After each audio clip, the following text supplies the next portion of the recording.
Good morning dear student मु सोनाली स्वागत करची मो चैनल बायोलॉजी सोनाली रे। तो आज आम सीपेट रो क्लास स्टार्ट करिबा जोटा कि तुम 2024 रे जो माने सीपेट पई प्रिपरेशन होचंती से मानको पई बहुत हेल्पफुल हबो। तो मु आशा करिबी बहुत शीघ्र शीघ्र तुम कोर्स कंप्लीट करिबा पई। तेणु आज जो क्लास स्टार्ट करिबा बेसिकली आज आम एनिमल डायवर्सिटी रो आरंभ करिबा। तो तुम जानिଛ एनिमल डायवर्सिटी बहुत भास्ट चैप्टर अच्छी जो कि तुमर बेसिकली तुमर 3टा यूनिट को आम कंप्लीट करबा एट ए टाइम जोटा कि तुम जानिछ मु तुमको फास्ट कही फास्ट सेमिस्टर बीएससी रो फास्ट सेमिस्टर रो फास्ट पेपर रे हमर थिला कोन नॉन कोडेड थिला हला एवं तुमर सेकंड सेमिस्टर रो थर्ड पेपर रे मध्य नॉन कोडेड थिला ठीक है जेडा सिलोमेट्रो नॉन कोडेड थिला नॉन कोडेड हला एवं थर्ड सेमिस्टर रो फिफ्थ पेपर रे तमरो थिला कोडेड हला। तो बेसिकली आमे at a time animal diversity जदि आमे गोटिए टॉपिक कंप्लीट करबा जोथरे कि आमे फर्स्ट सेमिस्टर रो नॉन कोडेड सेकंड सेमिस्टर रो नॉन कोडेड एवं थर्ड सेमिस्टर रो कोडेड ए 3टा पेपर को आमे कंप्लीट कर देबा। तमे जानिछ जो माने ऑलरेडी परीक्षा दे सारिछ तमाने जानिछ जे हमर बीएससी रो फर्स्ट सेमिस्टर रो नेकी 6 सेमिस्टर हैला फर्स्ट सेमिस्टर रो नेकी 6 सेमिस्टर पर्यंत टोटल तमर 14टा पेपर अछि हैला 14टा पेपर अछि प्लस ता सहित डीएससी पेपर मध्य डीएससी रो मध्य तमर गोटे जोडे पेपर रो क्वेश्चन आसुछि हैला। तो एई जदि पेपर गुडा को हमें टोटल जदि आउ थरे रिवाइज करि देबा बीएससी तो ऑलरेडी तमे पढी सारलनी एबे तमर जो मान को ऑलरेडी ग्रेजुएशन कंप्लीट हे सारिछि किबा जो मानकर एई वर्ष ग्रेजुएशन कंप्लीट हैला ठीक अछि ऑलरेडी संबलपुर यूनिवर्सिटी तो रिजल्ट बाहरी गलानी से माने जानिछ जे हमर 1 रु नै किना 6 नंबर पेपर ऑनर्स पेपर हमर 14टा थिला एवं ता सहित डीएससी रो गोटे जोडे पेपर मध्य क्वेश्चन आसुछि आमे जानिछ डीएससी रो हमें 4टा पेपर दो 4टा पेपर गोटे जोडे पेपर तमर क्वेश्चन आसुछि जेंति कि तमर तो इम्यूनिटी रो इम्यूनोलॉजी रो क्वेश्चन आसुछि जोटा कि डीएससी रो अंतर्भुक्त हैला डीएससी रो अंतर्भुक्त इम्यूनोलॉजी रो क्वेश्चन आसुछि आउ तमर रहिला फिश ऑफिसरी रो क्वेश्चन आसु नाही जदियो देखिबा हैला ता सिलेबस को देखि देगी कहबी हैला। तो सही अनुसार आज आम एनिमल डायवर्सिटी को आरंभ करबा आ देखो तमर बेसिक क्वेश्चन एनिमल डायवर्सिटी रु ही बेसिक क्वेश्चन तमर भरी भरी कि नाही आसीबो तमे जदि एईटा टोटल कंप्लीट कर दबो मु जेतिकी बेसिक जेतिकी दरकार ताकू मु करेबी ताले तमे भाबिनियो तमर एटू बहुत गुडा क्वेश्चन तमे पाई जेबो। तो आशा करते ये वीडियो सहित आज आम क्लास स्टार्ट करबा। तो समस्त को ऑल द बेस्ट आ जो माने भी मो चैनल नुआ अच्छा मो चैनल को सब्सक्राइब करो वीडियो पसंद थे लाइक और शेयर करिवो। तो देखिबा हमें फास्ट आज क्लास स्टार्ट करबा। तो प्रथमे आमे जानिबार अछि जे हमकु किछटा कैरेक्टर जानिबार अछि हला कैरेक्टरिस्टिक ऑफ इनवर्टिब्रेट्स हला तामु किछटा कैरेक्टर जानिबार अछि। तो देखो प्रथम जी some general feature of animals तो कौन जनरल फीचर अछि एनिमल्स रो देखो भलो भाबरे बुझिनियो एनिमल्स आर कैटर और कंज्यूमर ऑफ द अर्थ हमें जानि छु माने होचंती कोन एमाने जो कंज्यूमर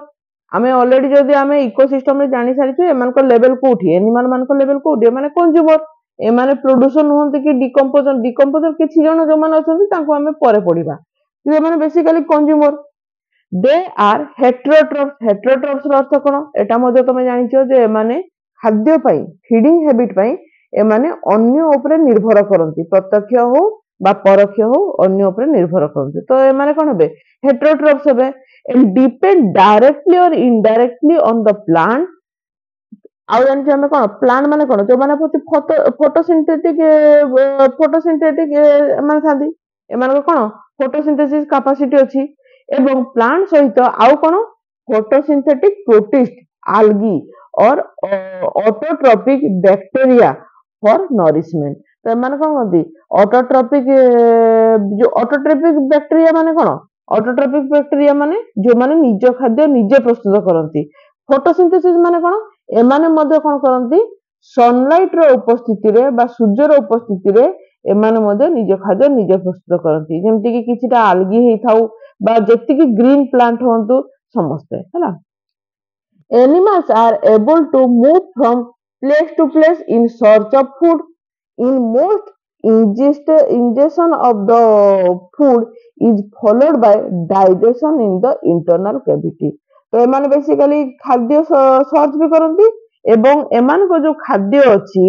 से खाद्यटा केमती हुए तांको भितरे बा इंटरनल कैविटी रे कि डाइजेशन हुए एटा सब एकदम सिंपल अछि एटा सब जानि एटा हमें एटा होछि एनिमल पूरा एकदम कॉमन फीचर एटा हमें समस्त जानि जे समान होचंदी हेटेरोट्रॉफ ସେମାନେ ନିଜ ଖାଦ୍ୟ ପାଇଁ ଅନ୍ୟ ପ୍ରାଣୀ ଉପରେ ପ୍ରତ୍ୟକ୍ଷ ବା ପରୋକ୍ଷ ଭାବରେ ନିର୍ଭର କରନ୍ତି ପ୍ରାଣୀ ହଉ ବା ଜୀବଜନ୍ତୁ ହଉ ବା ଗଛଲତା ହଉ ହେଲା ଏବଂ ଏମାନେ କଞ୍ଜ୍ୟୁମର ତେଣୁ ଏମାନେ ହଉଛନ୍ତି କଞ୍ଜ୍ୟୁମର ଶ୍ରେଣୀର ହେଲା ଏମାନେ ଖାଦ୍ୟର ସନ୍ଧାନରେ କଣ ହୁଅନ୍ତି ପ୍ଲେସ୍ ଟୁ ପ୍ଲେସ୍ ଭିଜିଟ୍ କରନ୍ତି ହେଲା ତାପରେ କିଛି ଦେଖିବା ଯଦି ଏମାନଙ୍କୁ ଦେଖିବା ଯେ ଏମାନେ କେମିତି କୋଉ ପ୍ରକାର ଅଛି ତାହେଲେ ପ୍ରଥମେ ହଉଛି ଦେଖ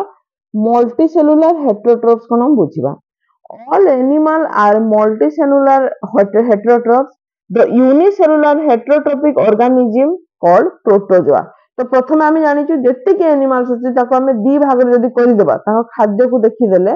तो प्रोटोजोआ गोटे हेबे आ बाकी एनिमल माने अदर हेबे हैला माने जदि आम ताको मनकर हेटेरोट्रफ्स हिसाब रे आम ताको जदि दी भाग करदेबा गोटे बे मल्टी सेलुलर गोटे बे यूनिसेलुलर तो मल्टी सेलुलर रे कौन आसबे जेतिकी अछि केवल प्रोटोजोआ को छाडी देले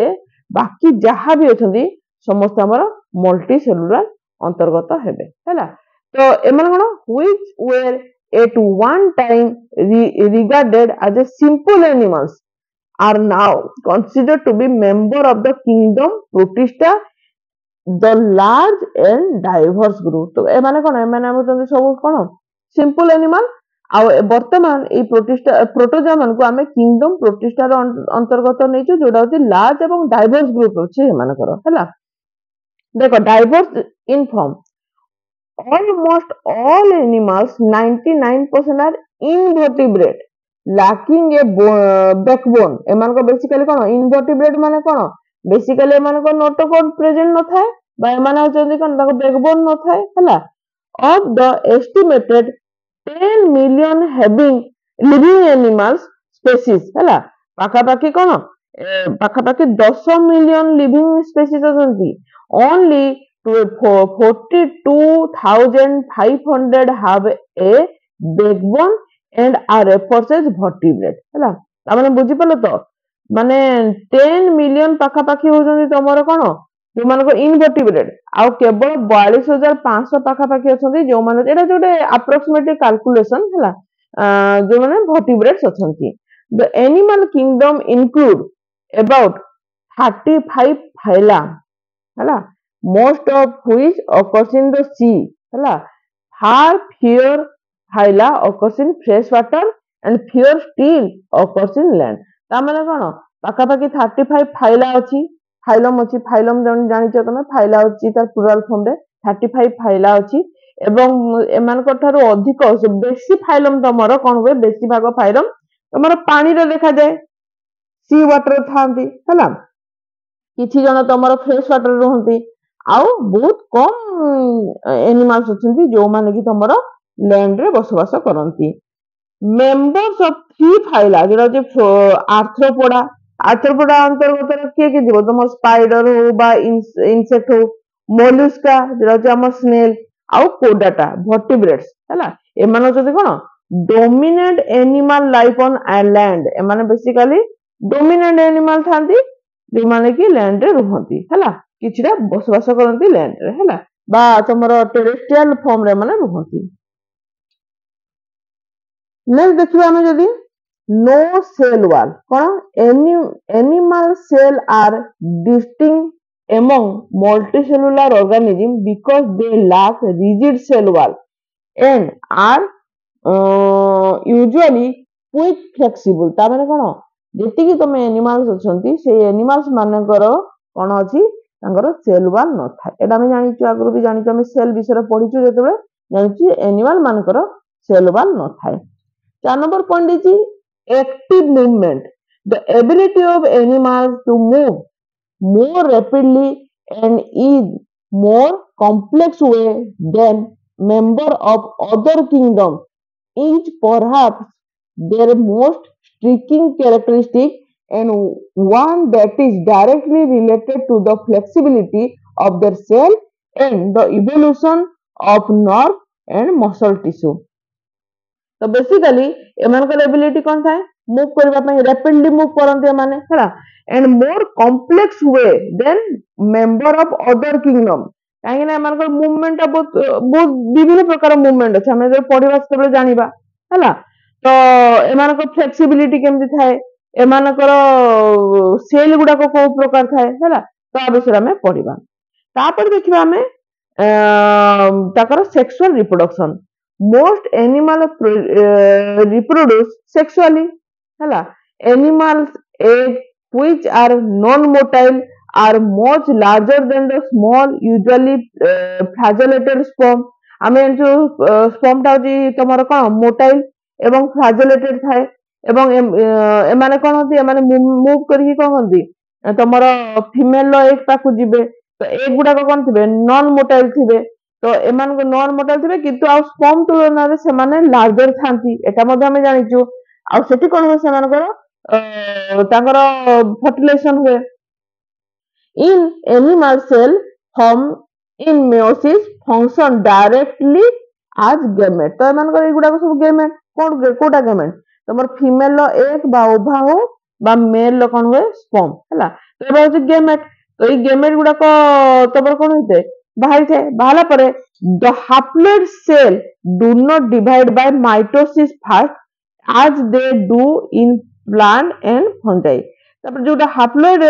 cell बाहरी बो मान को जोटा sperm हो बा ओभा हो एबो सब haploid तमे जानिचो sperm बा ओभा हो एबो सब कोन haploid हमें जानिचो एमाने कोन एमाने होचंदी कोन एमाने फर्दर आउ डिवाइड हेबेनी एनिमल क्षेत्र रे प्लांट और फंजाई क्षेत्र रे सेटा होची भिन्न हैला आमे एनिमल्स विषय रे बुझिबा तो एनिमल मानकर कोन हुए एक आउ स्पर्म जोटा होची तमर हैप्लॉइड थिबे एमाने फर्दर डिवाइड हेबे नाही हैला but rather fuse directly with each other to form a zygote तो ई haploid male haploid zygote female haploid sorry zygote कोची हैप्लॉइड सेल जोटा होची हमर कोन तमर स्पर्म आ फीमेल हैप्लॉइड सेल जोटा को हमें कोन कहू ओभा दुई जनकर मिलन हुए बा फर्टिलाइज की जाइगोट तयारी हुए एटा हम जानिचो आ एई जो प्रोसेस अछि एको हम सेक्सुअल रिप्रोडक्शन कहबा तो सेक्सुअल रिप्रोडक्शन को हम सिंपली यदि बुझिबा सेक्सुअल रिप्रोडक्शन होची सबले इन्वॉल्विंग टू गेमेट्स हला दुईटी गेमेट रो इन्वॉल्वमेंट थाए दुईटी पेरेंट्स रो इन्वॉल्वमेंट थाए ताहाले की सेक्सुअल रिप्रोडक्शन हेबो तापर देखो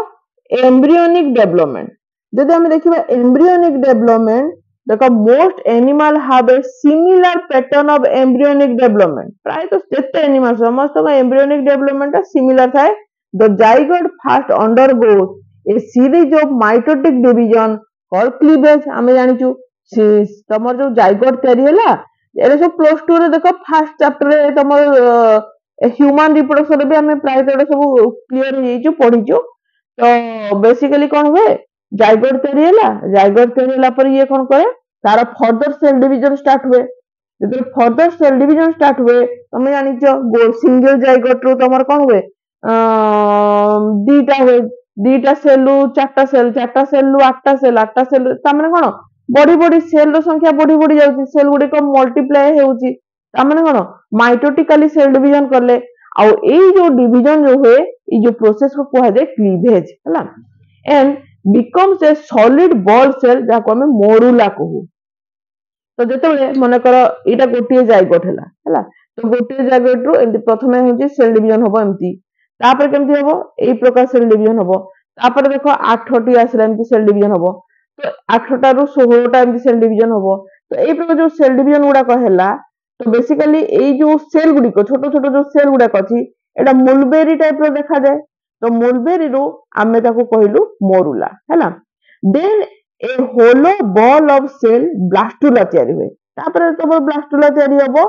इन most animals blastula fold inward at one point to form a hollow sac with a opening at one end जोड़ा को कहा जाए ब्लास्टोपोर तापर सेटु कोन जो फोल्ड जो ए जो ब्लास्टुला तयारी ला ब्लास्टुला रो ये फोल्ड हिजबो फोल्ड ये गोटे साइड गोटे छोटिया होलो तार गोटे ओपनिंग टे हो से ओपनिंग को ब्लास्टोपोर बोली कहा जाए and embryo at this stage is called gastrula ए समय को गैस्ट्रुला कहा जाए जे कि तुमर इम्प्लांट हुए यूटेरस रे इम्प्लांट हुए हैला तो ये होची एम्ब्रियोनिक डेवलपमेंट हेते अब गैस्ट्रुला फर्दर हला माने सेटू कोन हो तुमर इम्प्लांटेशन हला यूटेरस रे इम्प्लांटेशन हला माने सेटू तार विकास स्टार्ट हबो हैला तापर हम देखिबा क्लासिफिकेशन बहुत इंपोर्टेंट देखो ये गोटे थ्री हम सब बुझी जीवा बेसिकली जब हम एनिमल किंगडम को देखिबा गोटे होची यूनिसेलुलर गोटे होची मल्टीसेलुलर एबे टिके आगुर कहउथली मु तो यूनिसेलुलर केवल तुमर प्रोटोजोआ जीव जोटा कि आम पढ़ा आज पढ़ा है आज तो इंट्रोडक्शन आज जब हम पढ़ा ना नेक्स्ट क्लास रू पढ़ा है तो हूँ तुम प्रोटोजोआ सेमती मल्टीसेलुलर जो देख मल्टीसेलुलर को मेटाजोआ बोली आम कही है एवं जदि मेटाजोआ को आम देखा मल्टीसेलुलर माने कौन एम मोर देन वन सेल थी मल्टीसेलुलर ताले एम होती दुई प्रकार केमी गोटे हूँ इनवर्टिब्रेट आ गोटे वर्टिब्रेट तो इनवर्टिब्रेट रे तुम देखो प्रोटोजोआ को छाड़ी देले बाकी जोटा रहला तुम स्पंजेस हैला तापर सिलेंटेरेट तापर वर्म वर्म बोले कोन एटा आसला तुमर कोन तुमर जो आसला तुमर नेमाटोहेलमिन्थिस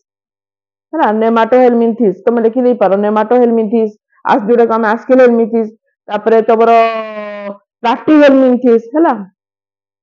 नेमाटोहेलमिन्थिस प्लाटीहेलमिन्थिस हैला तो एगुडा को आसला तापर आसला आर्थ्रोपोडा मोलुस्का अच्छा एटी गोटे छाड़ी एटी देखो एनिलिडा छाड़ी एनिलिडा लेख एनिलिडा हैला एनिलिडा गोटे हबो तापर तुम एकाइनोडर्माटा हबो हैला एकाइनोडर्म तो एटा सब लिखि दियो हैला एटा जोटा वर्म लिखि वर्म न लिखि तुम लेख स्पंजेस हबो तापर सिलेंटेरेट हबो तापर देखो तुम लिखि दियो प्लाटीहेलमिन्थिस नेमाटोहेलमिन्थिस आर्थ्रोपोडा एनिलिडा मोलुस्का आउ एकाइनोडर्माटा हैला एई टाइप रो तुम लिखि दियो हैला से वर्टिब्रेट्स जो देखिबा हमें वर्टिब्रेट्स रे प्रथमे फिश बा पीसेस आसबो एटा जे तार क्लास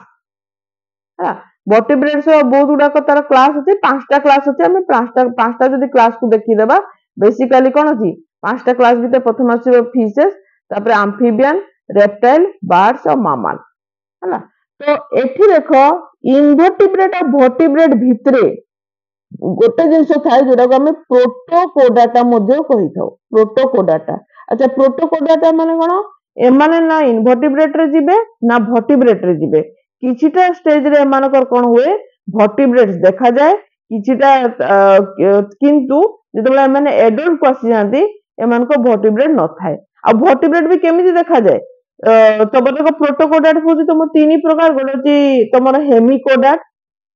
लिखि दी पर हेमिकोडाट यूरोकोडाट आ गोटे होची तुमर सेफालोकोडाट सेफालोकोडाटा तो हेमिकोडाटा रे तब अधा तुम तार कोडाटा देखा जाए हैला अधा माने सेति लई ताको हेमी कहा गला यूरो माने कोन तार टेल रीजन रे देखा जाए तबर यूरो माने कोन बेसिकली टेल रीजन को यूरो कहा जाए तो टेल रीजन रे ताकर नोटोकोड देखा जाए आ सेफालो माने कोन एमानको हेड रीजन रे कोन हुए नोटोकोड देखा जाए हैला तो सेही अनुसार एमान को हमें ना तो ताले एमाने कोन हुए तांकर लार्भाल स्टेज रे बा अर्ली स्टेज रे तांकर प्रोटोकोड सॉरी नोटोकोड देखा जाए किंतु जब से माने एडल्ट फॉर्म को आसନ୍ତି तांकर नोटोकोड न थाए तेणु ना आमे तांको इनवर्टिब्रेट रे अंतर्भुक्त करि परिबा ना वर्टिब्रेट रे अंतर्भुक्त करि परिबा तेणु एमान को पई गोटे अलगा सिस्टम करा गला जेटा कि प्रोटोकोडाटा बोली कहा गला ना माने कोडाटा रो माने प्रथम अवस्था प्रोटोकोडाटा बोली कहा गला हला तेणु देखो एबे हमें प्रोटोजोआ को जीवा तो आज हम आरंभ होला हमर प्रोटोजोआ आरंभ होला तो प्रोटोजोआ रो मु किछटा बतै दोची तो प्रोटोजोआ कोन तो प्रथम हम आज प्रोटोजोआ देखिया जोडा होची हमर यूनिसेलुलर प्रोटोजोआ रा सिंगल सेल ऑर्गेनिज्म बा तमरो यूनिसेलुलर हला एटा हम जानलु they come in many different shape size ranging from the amoeba which can change its size to paramecium which is fixed shape and complex structure तामरा हमें जदी तमर एमोएबा को देखिबा एमोएबा कोन करे तार फ्लेक्सिबल साइज थाए से तार शेप को चेंज करि पारे हैला तो सेठु आरंभ करी पारामेसियम पर्यंत देखि परिबा जहार की कॉम्प्लेक्स शेप थाए फिक्स शेप थाए आउ एमाने होते कोन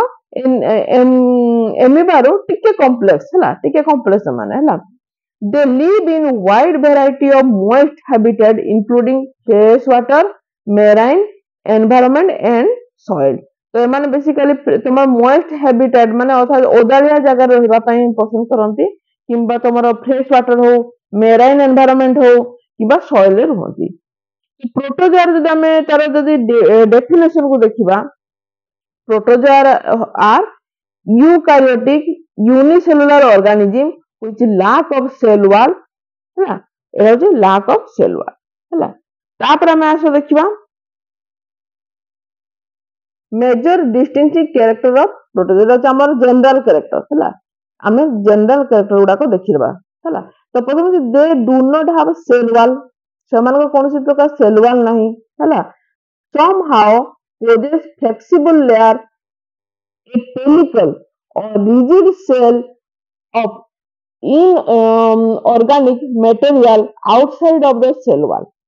cell membrane है तो बेसिकली एमान कर कोन जेमान को सेल वॉल तो न थाए एमान गोटे फ्लेक्सिबल लेयर थाए पेलिकल है पेलिकल कहा गला or rigid cell of inorganic material रे तयार थाए जोडा कि तुमर कोन सेल मेम्ब्रेन रो आउटसाइड रे थाए they have the ability during their entire life cycle or part of it to move by locomotion organelle by or by grinding mechanism तो बेसिकली एमान को कोन होची एमान को जो एंटायर ताको लाइफ साइकिल होची एमान को जो मूवमेंट होची बा लोकोमोशन ऑर्गेनेल होची बा किंबा माने ग्लाइंडिंग मेकानिज्म मध्ये मूवमेंट करि थांती तो बेसिकली एमान को कोन थाए सुडोपोडिया थाए फ्लाजेला थाए किंबा सीलम थाए हला तमे जानि चोटी लिखि दे पारो सुडोपोडिया थाए किंबा तांकर फ्लाजेला थाए हला केते जन को फ्लाजेला थाए आ केते जन को सीलम थाए हला सीलम थाए हला तो एरा हम जानि छु सॉरी सीलम कोची सीलिया थाए हला हम सीलम कोची सीलिया थाए हला तो ए समान सीलियारी मूवमेंट करंती जो मान को सीलियर अछि सीलियारी मूवमेंट सीलियाटा कोन सीलियाटा होती हेयर लाइक तमर हेयर लाइक स्ट्रक्चर फ्लाजेला कोन फ्लाजेला होती एंती गोटे एनिमल अछि तार एंती एंती लंबा है कि गोटे तार एंती सूता टाइप यूग्लिना मान को क्षेत्र रे हला एंती थाए तो ये बीट करी कि ना आखवा को बढ़े सुडोपोडिया कार थाए एमीबा मान को थाए एडा एंती एंती सुडोपोडिया थाए ये कोन से तार तमर शेप चेंज करी कि ना आपको पछको के से चले हला आ तमे सीलिया तो कहार था एई टाइप था ये से हेयर लाइक स्ट्रक्चर था एरा को बीट करके आपको बढ़ाती हला तो ई प्रकार तांगर स्ट्रक्चर थाए they have heterotrophic mode of nutrition whereby the free living form ingest particular such as bacteria yeast algae while the parasitic form derive nutrient from the body fluid and their host of their host ता माने कोन एमान होती हेटेरोट्रोपिक nutrition माने एमाने निज खाद्य पे अन्य ऊपर निर्भर करंती तो एमाने दुई प्रकार रही पारंती गोटे होची फ्री लिविंग गोटे होची पैरासाइटिक फॉर्म तो फ्री लिविंग माने कोन फ्री लिविंग होती जो माने कि तम ताको खाद्य पे बैक्टीरिया हो बा यीस्ट हो बा आल्गी ऊपर निर्भर करंती किंतु पैरासाइटिक फॉर्म रे जो माने रहंती प्रोटोजोआ माने से माने निज खाद्य पे कोन होंती होस्ट मान को बॉडी भितरे से माने रहंती होस्ट मान को बॉडी रो से माने बॉडी फ्लूइड को न्यूट्रिशन हिसाब रे नियंती जेंति कि होची तमरो आमे जानि छु तमरो एग्जांपल नै परिबा प्लाज्मोडियम कोन करे होस्ट ह्यूमन रो ब्लड सेल को से खाद्य रूप ग्रहण करे हला तो एई टाइप रो से माने दुई प्रकार फॉर्म रे रहंती they are unicellular with some colonial and multicellular stage है ना तब देखो most are microscopic तक हमें खाली आकर देखी परिबानी माइक्रोस्कोप रे देखिबा all symmetric are present within the members of the group तो symmetry अछि मन को no germ layer are present ताको कोनसी प्रकार germ layer नहीं no organ or tissue are formed but specialized organelles serve many of the function तो एमान को बेसिकली कौन से प्रकार टिश्यू बा ऑर्गन है माने सेल ग्रेड रे थांदी सेल ग्रेड तांकर ऑर्गन रो सेल ग्रेड रो तांकर ऑर्गेनाइजेशन थाए एटी लिखि दे पर गोटे पॉइंट सेल ग्रेड रो ऑर्गेनाइजेशन थाए तांकर ऑर्गन सेलुलर ऑर्गेनाइजेशन हैला तमे लिखि दे पर सेलुलर ऑर्गेनाइजेशन लिखि दे पर हैला तो एमान को सेलुलर ऑर्गेनाइजेशन देखा जाए ହେଲା ଏମାନଙ୍କ କୌଣସି ଅର୍ଗାନ ବା ଟିସ୍ୟୁର ଫଙ୍କସନ ହୁଏ ନାହିଁ। ତ ଇଏ ଥିଲା କ୍ଲାସିଫିକେସନ। ନେକ୍ସଟ କ୍ଲାସରେ ମୁଁ ସରି ଏଇଟା ଥିଲା ଜେନେରାଲ କ୍ୟାରେକ୍ଟର ପର୍ଯ୍ୟନ୍ତ ମୁଁ ତମକୁ କହିଲି। ନେକ୍ସଟ କ୍ଲାସରେ ଆମେ କ୍ଲାସିଫିକେସନରୁ ଆରମ୍ଭ କରିବା। ତ ଆଶା ରହୁଛି ତମକୁ ଆଜି ଭିଡିଓ ପସନ୍ଦ ଆସିଥିବ। ଆଜି ପାଇଁ ତ ଏତିକି। ନେକ୍ସଟ କ୍ଲାସରେ ଆମେ ଗୋଟେ ନୂଆ ଟପିକ ନୂଆ ଆଣିବା, ଏଇ ପ୍ରୋଟୋଜୋଆକୁ କଣ୍ଟିନ୍ୟୁ କରିବା। ସେତିକି ପାଇଁ ଥ୍ୟାଙ୍କ ୟୁ।